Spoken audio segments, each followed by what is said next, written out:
ইতিপূর্বে প্রথম টেলিভিশন সাক্ষাৎকারে ভারতের সবথেকে দরিদ্র মুখ্যমন্ত্রী। 1998 সালে প্রথম মুখ্যমন্ত্রী হওয়ার পর কি পরিস্থিতি ছিল ত্রিপুরায়? যখন আপনি প্রথম মুখ্যমন্ত্রী হিসেবে 1998 সালে যখন শপথ গ্রহণ করেছিলেন, তার 20 দিনের মধ্যে আপনার স্বাস্থ্যমন্ত্রীকে মার্ডার করা হয়েছিল। বিমল সিনহাকে মার্ডার করা হয়েছিল। কে প্রতারণা করলো ত্রিপুরাবাসীদের সাথে? গোপন সমঝোতার ভিত্তিতে বিজেপিকে সাহায্য করছে, তারাই যাতে সরকারে থাকতে পারে। চলো পাল্টাই স্লোগানে ক্ষমতায় এসে প্রতিশ্রুতি রক্ষা করেনি বিজেপি। তাই আমরা স্লোগান দিচ্ছি চলো পাল্টাই।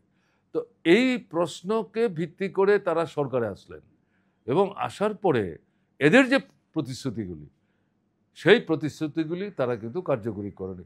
হিন্দু মুসলিম ট্রাইবাল নন ট্রাইবালের সংঘাত লাগানোর চেষ্টা কারা করছে? গণতান্ত্রিক ঐক্য যাতে গড়ে উঠতে না পারে তার জন্য হিন্দু মুসলমানের মধ্যে বিরোধ বাঁধাবার চেষ্টা করছে। ত্রিপুরা রাজ্যের 4 বারের মুখ্যমন্ত্রী ও সিপিআইএম এর পলিট ব্যুরো মানিক সরকারের একান্ত সাক্ষাৎকার দেখুন মর্তুজা আহমেদের সাথে আগামীকাল দুপুর 1টায় এক্সক্লুসিভলি অন এনি নিউজে।